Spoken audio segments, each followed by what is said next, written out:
Could a simple white powder, best known for pumping up muscles, actually be the secret to defending your mind against one of the most dreaded diseases of our time?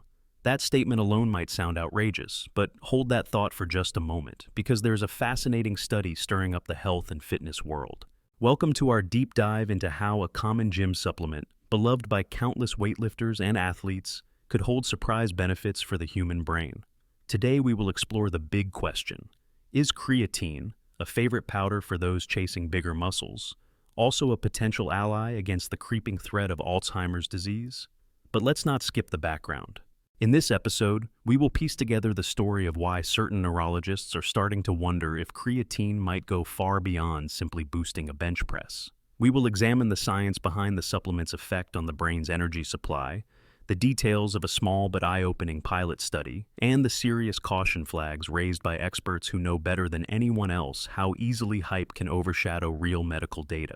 Stick with us, and I promise, we will sort fact from fiction in this intriguing tale of a beloved gym aid that might be tiptoeing its way into the realm of Alzheimer's prevention. In this special feature, we are going to dig into the core questions. First, how could something normally associated with burly bodybuilders possibly reduce your risks of memory loss? Next, should we be running out to stock up on tubs of this supplement, or is it all too good to be true? And finally, are there hidden dangers lurking behind these powdery promises of enhanced strength and sharper thinking? Let us set the stage by talking about what creatine is. Long before it was a glittering star on countless championship stages, it existed as a naturally occurring compound in our own bodies. It helps to supply energy to our muscles by bolstering something known as adenosine triphosphate, or ATP. In simpler terms, creatine can act like a reserve battery, ready to power up muscle contractions when we need that extra push during workouts. Many people consume it in supplemental form to gain a boost in their physical performance, and it happens to be one of the most researched and well-regarded supplements in the entire fitness industry. But here is where it gets interesting. The same ability to assist the body with energy metabolism might not be limited to the muscles. After all, the brain is a ravenous consumer of energy, and when its cells struggle to get the power they need, cognitive functions can falter. Alzheimer's disease, in particular, is often described as a condition in which the brain's normal energy mechanisms begin to fail. That begs the question: might creatine, the champion of short-burst vigor in the gym, help bolster energy production within the brain too? Far from being a wild guess, this idea has captured the attention of some respected names in neurology. One individual at the center is Dr. Baibing Cheng, often going by Dr. Bing on social media, who took to a popular video-sharing platform to discuss a new pilot study that sought to test this concept. This pilot, which was published in a reputable journal, brought together a small number of people dealing with mild cognitive impairment or early Alzheimer's disease. Over the course of several weeks, these participants were given a daily dose of creatine, around 20 grams, mixed into beverages of their choosing. Researchers ran imaging tests on the participants at the outset and at the end of the study to see whether creatine levels in their brains changed. Here is the kicker. The conclusions, though modest, are suggestive that there might be slight improvements in working memory and speed of processing in some of the participants. It also showed that creatine does find its way into the brain.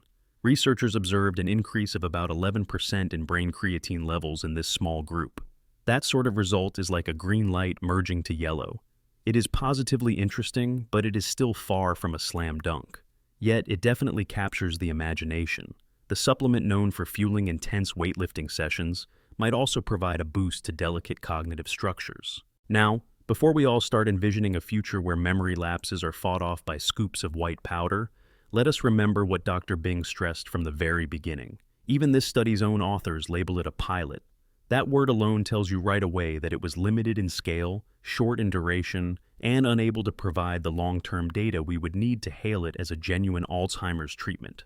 Yes, it is a stirring sign that further and more robust investigations could be worthwhile, but we are definitely not at the point where doctors are prescribing creatine to stave off dementia once and for all. Yet, it is easy to see the appeal of such an idea. Think about how many families around the world have someone struggling with Alzheimer's or mild cognitive decline. If you had the chance to embrace a simple supplement and possibly lighten the burden of these heartbreaking conditions, who would not at least be curious? It is a story that tugs at raw human emotion, That is partly why we are here, to firmly situate these preliminary results in the bigger puzzle of Alzheimer's and to explore whether there is any harm in giving creatine a shot. Of course, that is where we need to talk about caution. After all, we are dealing with something that is largely unregulated.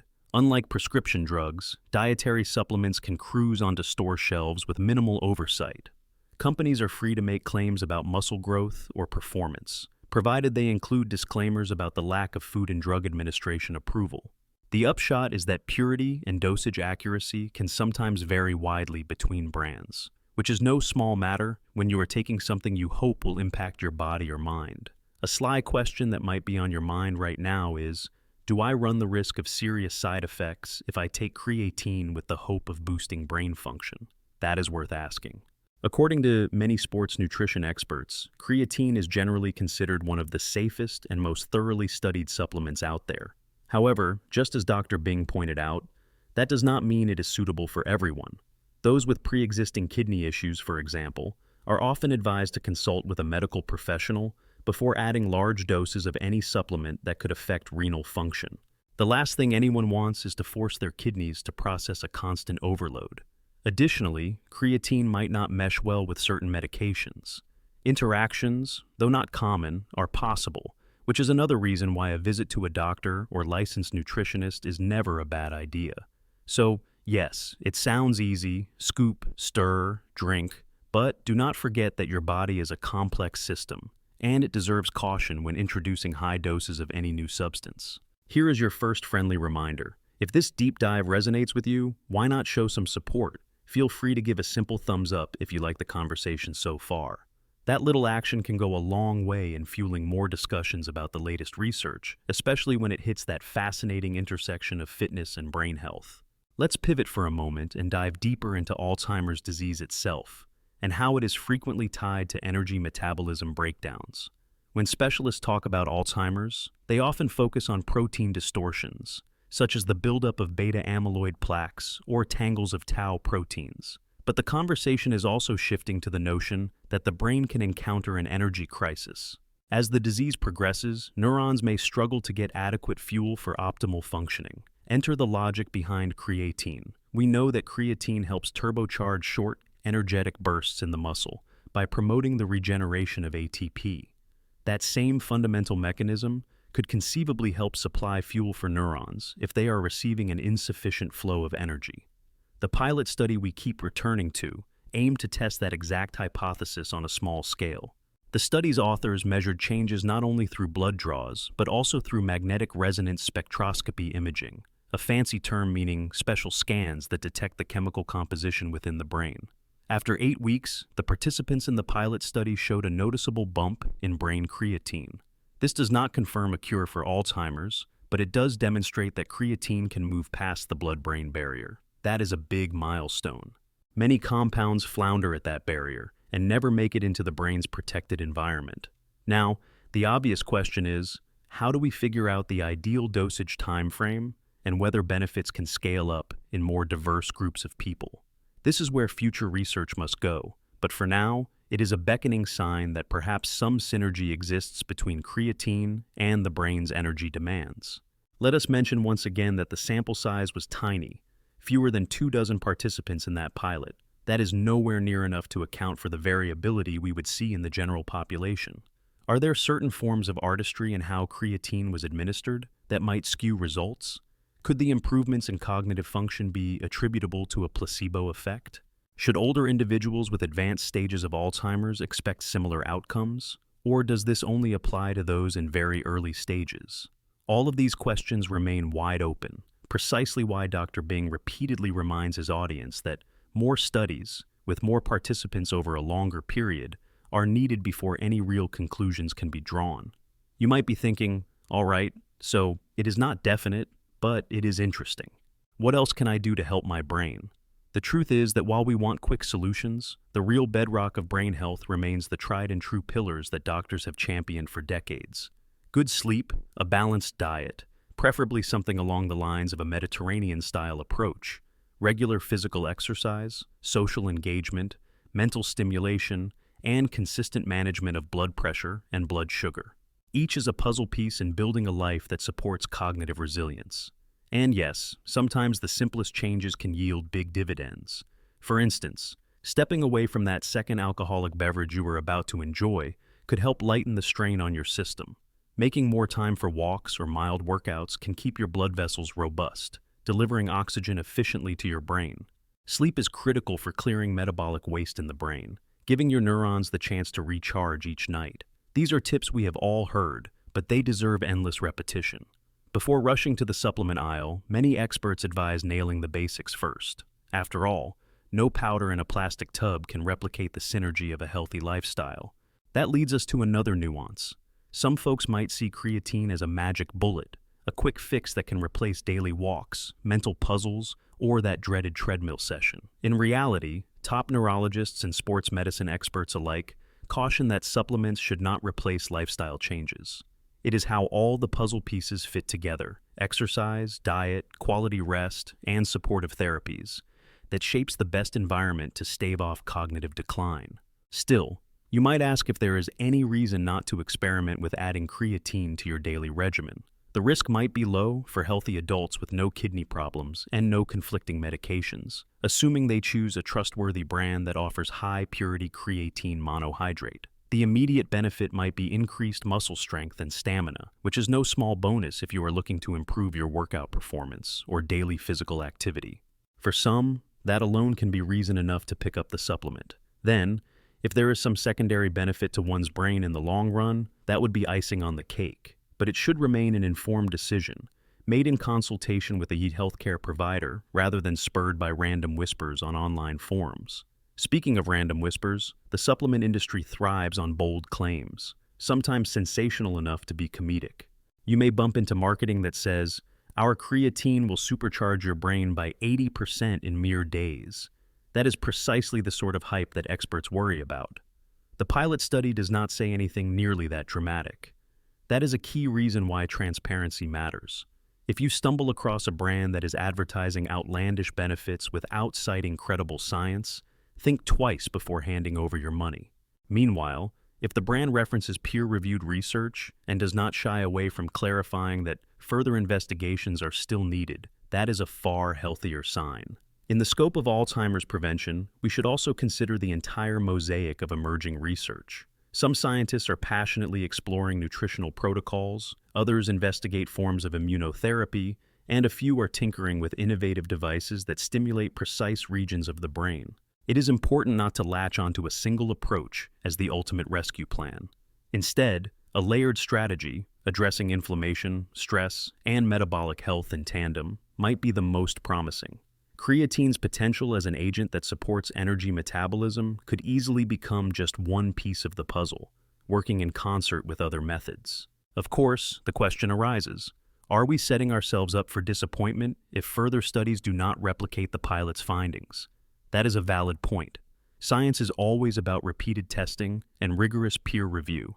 If subsequent research fails to show notable cognitive benefits from creatine, we cannot treat that as a scandal. That is simply how data leads us to the truth. Meanwhile, if follow-up studies do echo or amplify these results, we might see a future where creatine becomes a more mainstream part of Alzheimer's prevention trials. The story is ongoing, and we owe it to ourselves to watch how it unfolds without jumping to extremes. As intriguing as it is to imagine a future where a gym supplement helps cushion us from the devastating effects of cognitive decline, it will take time to know whether that vision is realistic or fleeting. Now is the perfect moment for our second call to action. If the idea of harnessing a workout supplement to nourish your brain intrigues you, consider subscribing to stay tuned for updates on this evolving conversation. We love exploring these intersections of fitness, neurology, and real-life health stories, and we would hate for you to miss the next chapter in this saga.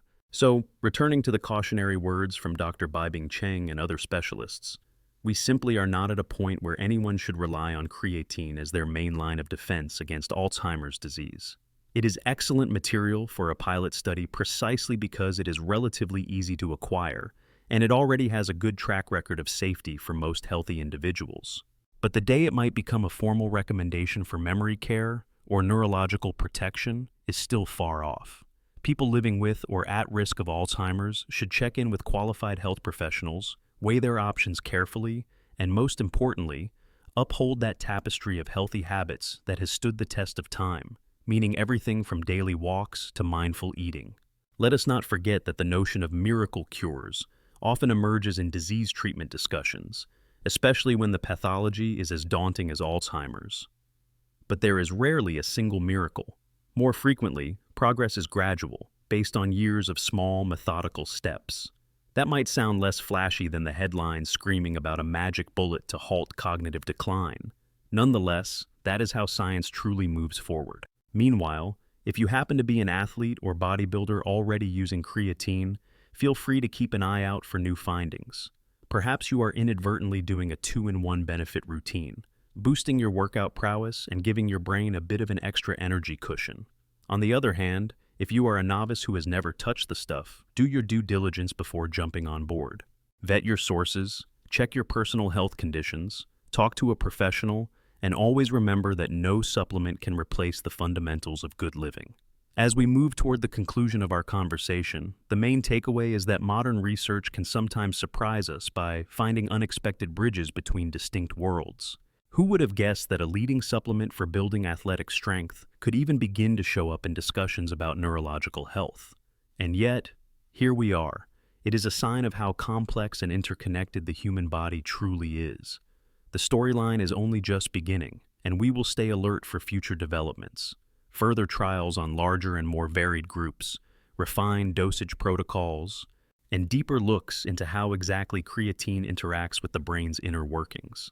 In the end, if you are wrestling with concerns over Alzheimer's disease, maybe you have a family history, or you have started noticing subtle memory changes yourself, do not jump into the deep end of this brand new speculation. Focus on the basics that top neurologists recommend. Keep your mind active with challenging tasks, maintain healthy social relationships, aim for consistent exercise, manage your blood sugar and blood pressure, and talk to a healthcare provider about any additional strategies. That is the real crux. The drama and the glitz of a new wonder supplement might capture our imagination, but it is the methodical, balanced approach that often protects us long-term. Still, it is an exciting window into how science is always evolving, always turning over new leaves, and sometimes, just sometimes, stumbling upon unexpected possibilities in places we never thought to look, like the back corner of a gym locker. Who knows what might be uncovered next? Thank you for joining us in this deep reflection on the possibility that creatine could serve a dual purpose for both muscles and memory. The pilot results may be small, but they are enough to prompt bigger and more thorough investigations around the globe. Whether you are a fitness enthusiast, a curious health buff, or someone who has been affected by cognitive decline in a loved one, this is an area where knowledge can be truly empowering, and we promise to keep you informed as the conversation unfolds. Stay cautious, stay curious, and find your own path to better brain health through a combination of tested lifestyle enhancements, credible scientific research, and careful consideration of any supplement that claims to do it all. While the future might hold remarkable breakthroughs, living well today is always within our power. And who knows, that scoop of creatine might one day become more than just a friend to your muscles. It could offer a quiet promise to your mind as well.